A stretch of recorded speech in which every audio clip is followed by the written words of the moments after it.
أعوذ بالله من الشيطان الرجيم.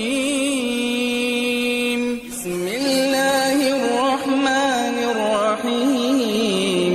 وما خلقت الجن والإنس إلا ليعبدون ما أريد منهم من رزق وما أريد أن يطعمون إن الله هو الرزاق ذو القوة المتين.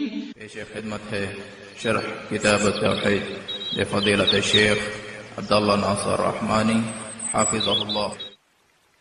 إن الحمد لله نحمده ونستعينه ونستغفره ونعوذ بالله من شرور أنفسنا ومن سيئات أعمالنا من يهده الله فلا مضل له ومن يضلل فلا هادي له وأشهد أن لا إله إلا الله وحده لا شريك له وأشهد أن محمدا عبده ورسوله. أما بعد فإن خير الحديث كتاب الله بخير الهدي هدي محمد صلى الله تعالى عليه وسلم وشر الأمور محدثاتها وكل محدثة بدعة وكل بدعة ضلالة وكل ضلالة في النار. من يطع الله ورسوله فقد رشد واهتدى ومن يعص الله ورسوله فقد ضل وغوى. اللهم صل على محمد وعلى آل محمد كما صليت على إبراهيم وعلى آل إبراهيم إنك حميد مجيد. اللهم بارك على محمد وعلى آل محمد كما باركت على إبراهيم وعلى آل إبراهيم إنك حميد مجيد. سبحانك لا علم لنا إلا ما علمتنا إنك أنت العليم الحكيم. رب اشرح لي صدري ويسر لي أمري واحلل عقدة من لساني يفقهوا قولي. یہ باب جو قرآن پاک کی ایک آیت پر قائم ہے، پچھلا باب محبت کا باب تھا اور یہ باب اللہ تعالیٰ کے خوف کا باب ہے. پچھلا باب باب المحبہ اور یہ باب باب مخافت اللہ یا باب خوف اللہ تعالی، اللہ تعالیٰ کے خوف کا باب. اور شیخ الاسلام کی یہ ترتیب بڑی ایک ذہانت پر قائم ہے. جب اللہ کی محبت کا ذکر ہو گیا تو اللہ کے خوف کا بھی ذکر ساتھ ہی کر دیا، کیونکہ انسان نیک عمل کرتا ہے اللہ تعالیٰ کی محبت کی وجہ سے اور برائیوں سے بچتا ہے اللہ تعالیٰ کے خوف کے بنا. نیک عمل اللہ تعالیٰ کی محبت کی بنا پر اختیار کیے جاتے ہیں. نماز کیوں پڑھتے ہو؟ اللہ تعالیٰ کا امر ہے، جو میرا محبوب ہے، جس سے مجھے محبت ہے، اس کے امر کی امتثال، اس کے امر کی اتباع مقصود ہے، کیونکہ مجھے اس سے محبت ہے. اور اگر آپ سے کہا جائے چوری کیوں نہیں کرتے، شراب کیوں نہیں پیتے، اللہ ہم سب کو محفوظ رکھے، تو کیا کہیں گے؟ ہمیں اللہ کا ڈر ہے، اللہ کا خوف ہے. تو یہ دونوں چیزیں ساتھ ساتھ ہیں. اور شیخ الاسلام نے بھی ان کا اقتران رکھا، محبت کے باب کے بعد اللہ تعالیٰ کے خوف کے باب کا ذکر کیا. اور خوف بھی ایک قلبی عبادت ہے. ہم نے عرض کیا کہ یہ تقریباً 6 یا 7 باب، اس میں اعمال قلبیہ کا ذکر ہے، قلبی عبادات کا ذکر، جس سے یہ واضح اور ثابت ہوا کہ کچھ عبادات کا تعلق انسان کے دل سے ہے اور وہ عبادات بڑی اہم ہے، کیونکہ اعمال قلوب جو ہیں وہ دین میں سب سے اہم ہے. جس طرح دل کا مرض سب سے زیادہ نقصان دہ ہے، رسول اللہ صلی اللہ علیہ وسلم کا فرمان ہے کہ الا ان فی الجسد لمضغۃ اذا صلحت صلح الجسد كله واذا فسدت فسد الجسد كله الا وهي القلب. کہ انسان کے اس ڈھانچے میں ایک ٹکڑا ہے، اگر وہ درست ہے تو پورا جسم درست ہے، اگر وہ فاسد ہو گیا تو پورا جسم فاسد ہے. وہ ٹکڑا انسان کا دل ہے. تو دل کی دین اسلام بڑی اہمیت ہے. یعنی جو اعمال قلبیہ ہیں وہ بڑے اہم ہیں، جیسے ہم نے محبت کا باب پڑھا اور اب خوف کا باب.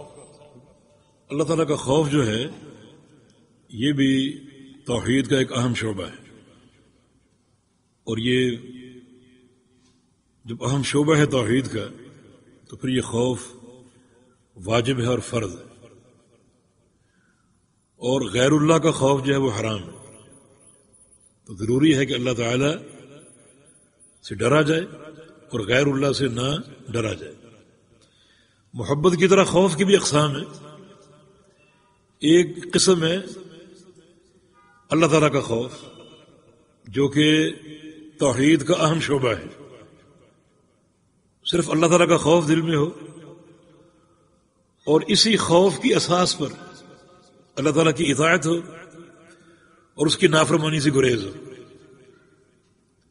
اللہ تعالیٰ کی عبادت کریں اور اساس اللہ کا خوف ہو کہ ایسا نہ ہو کہ اللہ تعالیٰ مجھے پکڑ لے.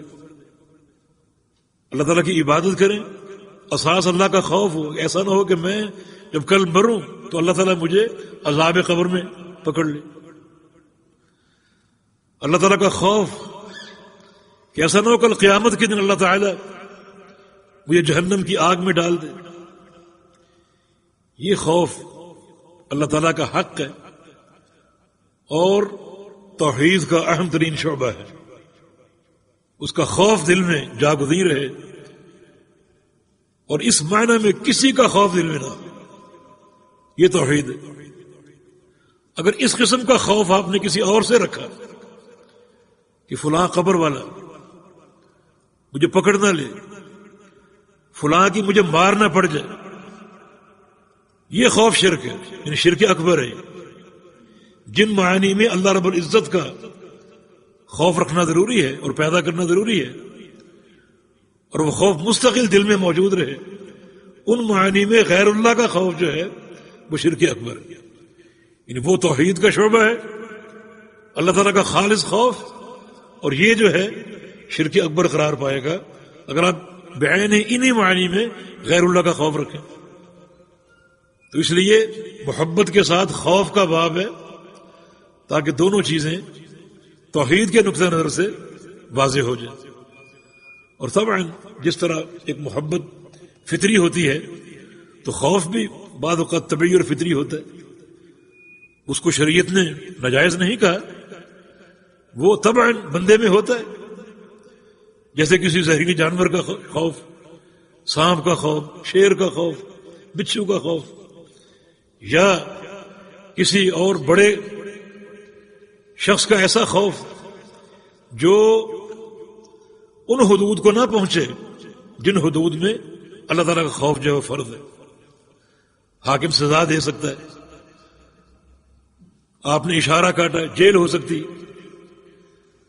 یہ ایک طبعی خوف ہے، یہ شریعت سے روکتی نہیں ہے. تو خوف بھی توحید کا اہم شعبہ ہے. اس لیے اللہ رب العزت نے خوف کا حکم دیا. یحذرکم اللہ نفسا، تمہیں اللہ تعالیٰ ڈراتا ہے اپنے نفس سے اور اس کا خوف اپنے اندر پیدا کرنا. وتعاونوا على البر والتقوى ولا تعاونوا على الإثم والعدوان واتقوا الله إن الله شديد العقاب.